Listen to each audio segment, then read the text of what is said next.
cache in Dresden. Midday, October 29th, 2025. This whole area was rebuilt after the bombing of February 13th to 15th, 1945, when 5 sorties, 4 British and 1 American,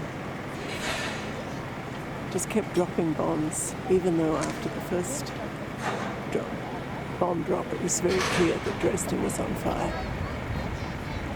The second bomb drop came 2 hours later, when firemen and healthcare workers were all out trying to help the wounded. And my British relatives killed them. The official figure of dead was 25,000, because it's not a big town. They didn't have an enormous population. I understand Goebbels immediately seized on it as a war crime, which of course it was, and said, you know, we only do concentration camps. Look what they do. And he claimed there was 250,000 killed, which would be impossible because that was not the population of Dresden. This square is gorgeous.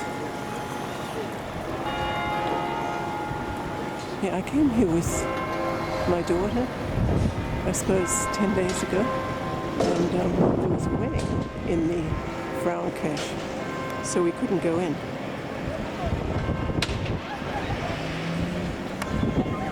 This is huge.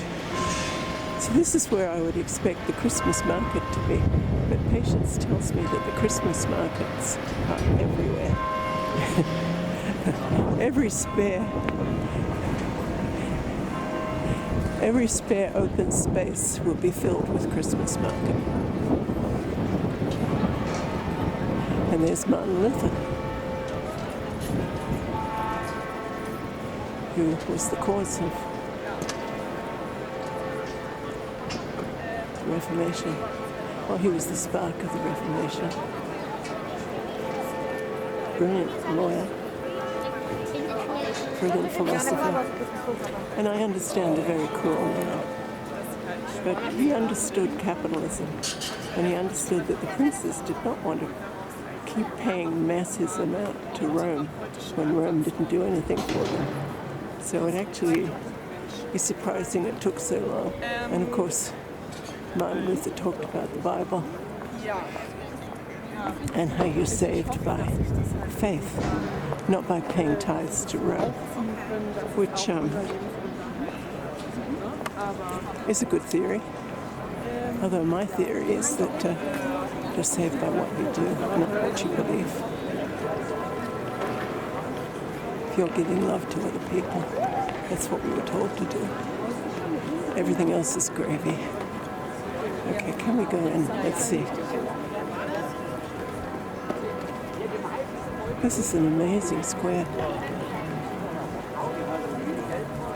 Medieval, well, it's called Baroque. A Baroque square that was built in the past 30 to 80 years. Magnificent. Germans are really good at organization.